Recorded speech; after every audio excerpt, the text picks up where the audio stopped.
महाविकास आघाडीचे आम्ही महाविकास आघाडी म्हणून आम्ही एकत्रित काम करतो आहे आणि ज्येष्ठ नेते शरद पवार साहेबांना राज्यसभेला पाठवलेलंच आहे आम्ही सगळ्यांनी मिळून. त्याप्रमाणे आता 2 आमचे उमेदवार विधान परिषदेमध्ये जाणार आहेत. त्याच्यामध्ये उद्धव ठाकरे साहेब स्वतः येतील तर आम्हाला आनंदच आहे. ते तर निवडून जाणारच आणि काँग्रेसचा एक विधान परिषदेमध्ये आमदार निवडून जाईल. असे 2 आमदार आमचे निवडून जातील. सर पण एक प्रश्न असा होतो की काँग्रेसचं संख्याबळ असताना सुद्धा काँग्रेसच्या वाट्याला सत्तेत कमी सहभाग मिळतोय असं दिसतंय.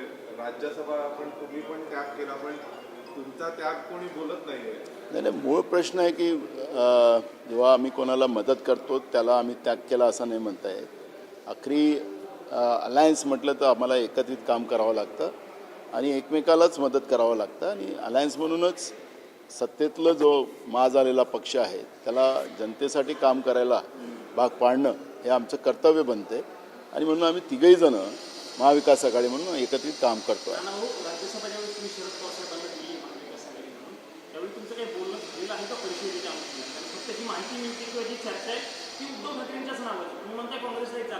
नाही, 2 विधान परिषद आम्हाला त्या ठिकाणी मिळणार आहे. त्याच्यात एक उद्धव ठाकरे साहेब जात असतील शिवसेनेच्या कोट्यात ते जातील आणि एक काँग्रेसचा कोटा त्या ठिकाणी. बिलकुल झालेलं आहे बोलणं म्हणून तुम्हाला सांगतो. तुम्हाला मागचा अनुभव माहिती आहे. भाई जगताप निवडून आले होते मात्र हंडोरे फेडले होते. त्यावेळेस जो सत्तेचा काय तुम्ही म्हणाल ते झालं होतं तर आता पुन्हा होणार नाही याची तुम्हाला खात्री आहे का? बिलकुल खात्री आहे. यावेळेस आम्ही सगळे युनायटेड आहोत, एकत्रित आहोत महाविकास आघाडी म्हणून. त्यामुळे यावेळेस असा कुठलाही धोका होणार नाही. धोका झाला तर होणार नाही म्हटलं तर झाला तर काय विषय. आज गणेश म्हस्के यांनी बोलताना असं म्हटलंय की उद्धव ठाकरे यांनी एकनाथ शिंदेला फोन करावा तो दिलदार मनाची ते मदत करतात. त्यांना इथे काँग्रेसला झुकावावं लागतं, त्यांचे पाया पडावे लागतं. त्याच्यापेक्षा एकनाथ शिंदे ठाण्याजवळ एकनाथ शिंदेना फोन. म्हणजे कोणी कोणाच्या समोर झुकत नाही. सगळ्या पक्षाला आपलं आपलं स्टेटस असतं. त्यामुळे अशा पद्धतीचं वक्तव्य करणंच उभाटाच्या कुठल्या नेत्यांनी तो शिंदेच्या सेनेच्या एखाद्या नेत्यांनी हे चुकीचं आहे. एका ज्येष्ठ नेत्यांबद्दल अशा पद्धतीचं बोलणं हे काही महाराष्ट्राला भूषणावं नाही. नरेश म्हस्के असंही म्हणताय की ऑपरेशन टायगर हे राज्यसभेमध्येच होणार होतं. आता राज्यसभा निवडणुकीमध्येच होणार होतं. उद्धव ठाकरे यांच्या पक्षाचे काही आमदार फुटून आत्ताच राज्यसभेला आमच्या उमेदवाराला मतदान करणार होते पण शरद पवार असल्यामुळे आम्ही उमेदवार दिला. मला कळत नाही यार. मला जे गोष्टी करू शकला नाहीत तुम्ही आणि त्याला आता फुसका बार सोडायची गोष्ट करत असाल तर मला त्याच्यावर वक्तव्य करायचं नाही आणि तो काही आज माझ्यासाठी इश्यू नाही. नानाभाऊ अलीकडच्या काळामध्ये अनेक वेळा चर्चा असतात की नानाभाऊ हे भाजपमध्ये जाणार. खरंच तशी काही ऑफर आहे का? आणि बघा मी परवा विधानसभेतही या विषयावरचे BJPच्या लोकांनी मी बोलत असताना त्या पद्धतीचं बसून बोलले आहेत आणि मी त्याचं उत्तर दिलं.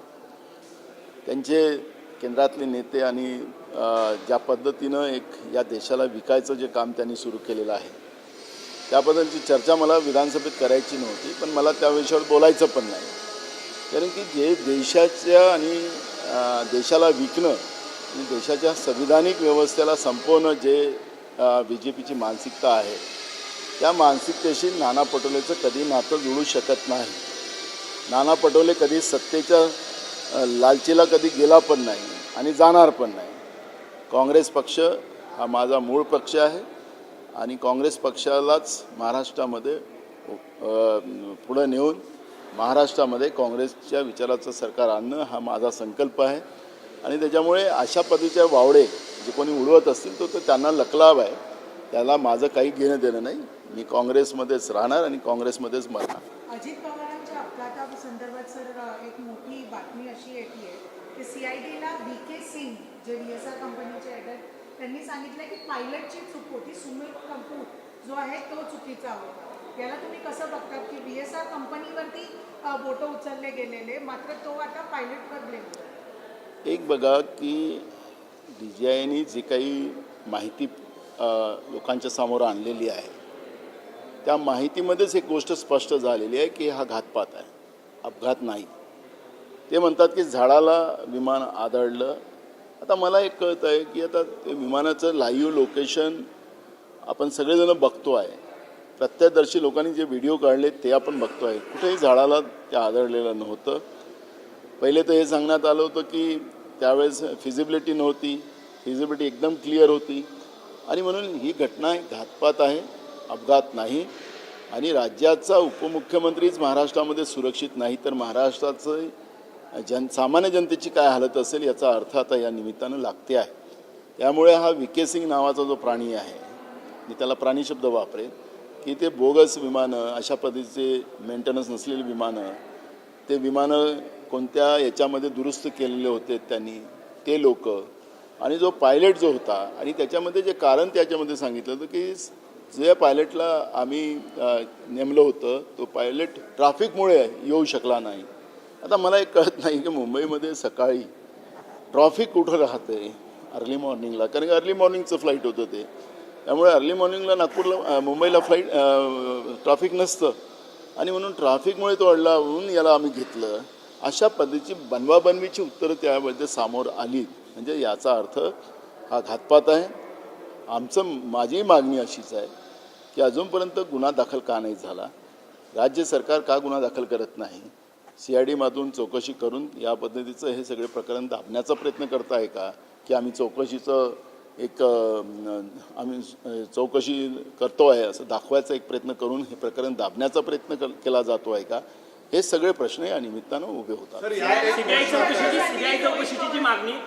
चौकशीची जी मागणी होती, म्हणजे सुनेत्रा पवारांनी त्या अनुषंगाने पत्र मुख्यमंत्र्यांकडे दिलं होतं.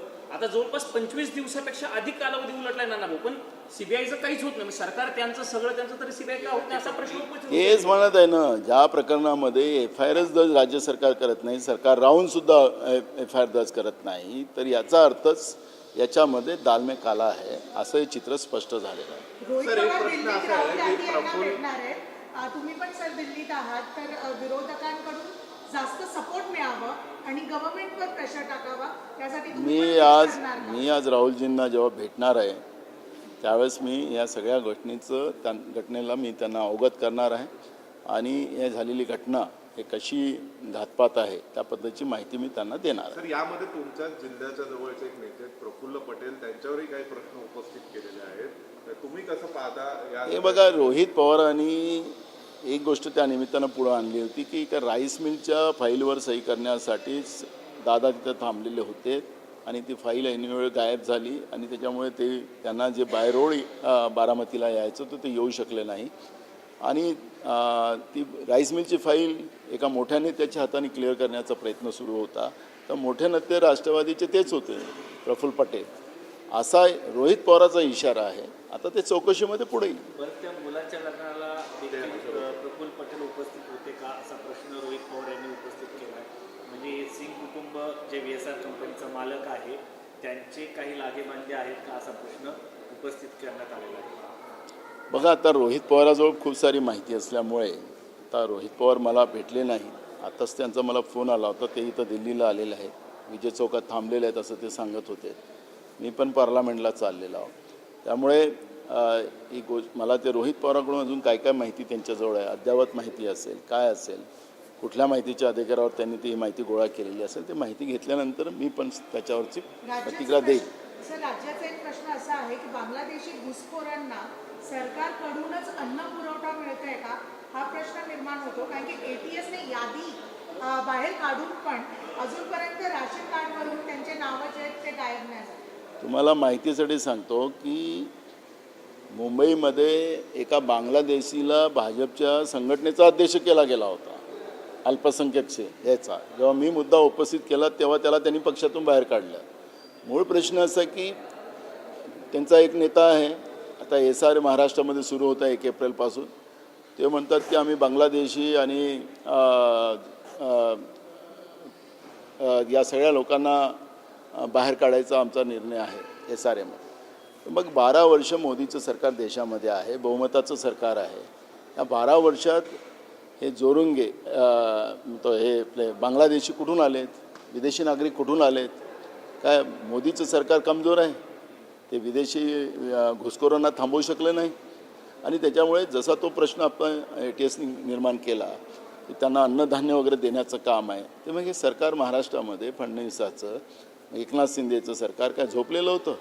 त्यामुळे निवडणुकीच्या काळामध्ये बांगलादेशी आणि मुस्लिमांचा विषय आणायचा आणि मग त्या आधारावर हिंदू मुसलमान निवडणुका लढायच्या, हा अजेंडा जो भाजपचा आहे तो या निमित्तानं पुढे येतो. आणि दिल्लीत काय कारण आहे, कोणाकोणाच्या गाठीभेटी? मला काही नाही आहे. मला आज पारिवारिक भेट सोनिया गांधीजी आणि राहुलजी बरोबर, प्रियंका गांधीजी बरोबर आहे. माझे सगळे मुलं मुली आणि आमचे जावाई सगळेजण आम्ही आलेलो आहोत आणि त्यांना एक पारिवारिक भेट आज आमची त्यांच्याबरोबर आहे 4:30 वाजता. त्यासाठी मी दिल्लीला आलेलो आहे. अहिल्याबाई होळकर जे वैद्यकीय महाविद्यालय आहे त्याचं नामांतर अजित पवारांच्या नावावर करावं याचा विरोध लक्ष्मण हाके आणि गोपीचंद पडळकर करतात. तुमच्याकडून काय? हे सरकार भांडण्याचं एक मार्ग काढत आहे. जनतेच्या मूळ प्रश्नावर डायव्हर्ट करायचा प्रयत्न सरकारचा आहे. राजमाता अहिल्याबाई होळकरच्या नावाने त्या ठिकाणी कॉलेज व्हावं ही भूमिका अजितदादाचीच होती. पण आता सरकार त्याच्यामध्ये एक नवीन पिल्लू काढून हाकेंना काम द्यायला निघाले असतील तरी वेगळा आहे. त्यांच्या नावाने एखादं पुन्हा एक मोठं काही इन्स्टिट्यूट उभं करता येते का, हे सरकारने प्रयत्न केला पाहिजे. एकीकडे उत्तर प्रदेशमध्ये राजमाता अहिल्याबाई होळकरांच्या प्रतिमेला पाडलं जातं, त्यांचा विचार संपवण्याचं काम तिथल्या भाजप सरकार उत्तर प्रदेशचं करते आहे. त्याच पद्धतीचं महाराष्ट्रामध्ये केलं जात असेल तर सरकारला लकलाभ आहे. पण हे गंभीर बाब आहे. अशा पद्धतीची घटना होता कामा नये. पत्र्या साईचं पुनर्विकासाचं काम 18 वर्षांपासून रखडलं आहे. अजून काही मुदत निघाली नाही आहे. आरोप सगळा आमदार विद्या ठाकूर आणि सुनील प्रभूंवर दिसून येतो. बघा, आता मुंबईतलं प्रकरण आहे पत्राचाळीचं, त्याच्यावर मोठ्या प्रमाणात अनेक केसेस पण त्याच्यामध्ये झालेले आहेत. जमिनीमधले तिथले प्रॉब्लेम पण त्याच्यातले काय काय झालेले आहे ते अनेक प्रकरण आहे. मला असं वाटतं की विधानसभेत हा प्रश्न आता येणारच आहे. त्याच्यामध्ये आम्ही हा विषय मांडणार आहोत. एप्सिन फाईल प्रकरणानंतर अमेरिकेमध्ये युद्ध सुरू होते. तुमचेच पक्षाचे नेते आहेत पृथ्वीराज चव्हाण यांनी सर्वात पहिल्यांदा भारतात हा विषय मांडला होता.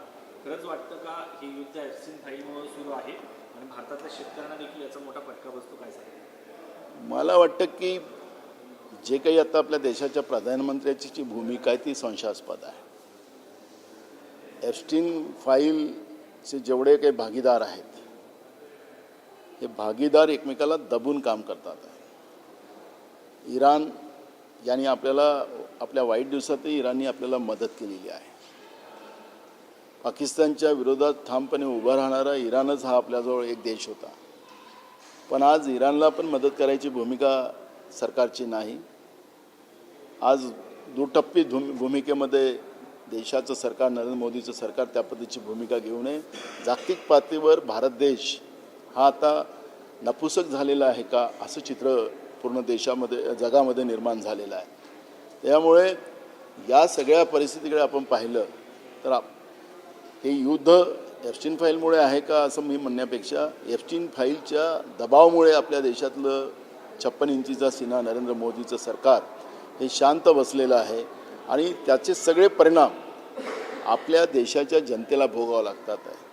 आज लाखो लोक आज अनेक या सगळ्या देशामध्ये भारतातले अडकलेले आहे.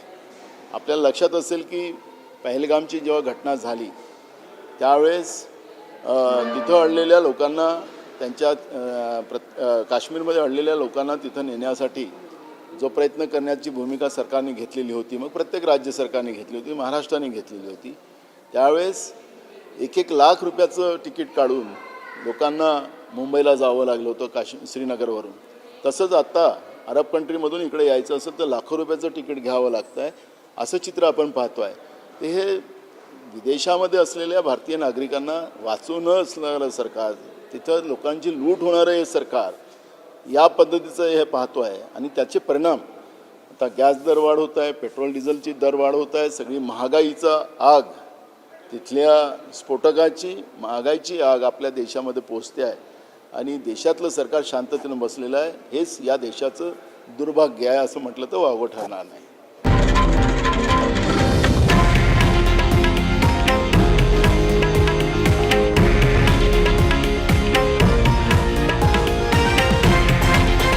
हे आहे देशातील नंबर 1 न्यूज नेटवर्क आणि आपण पाहत आहात TV9 मराठी, एकमेव.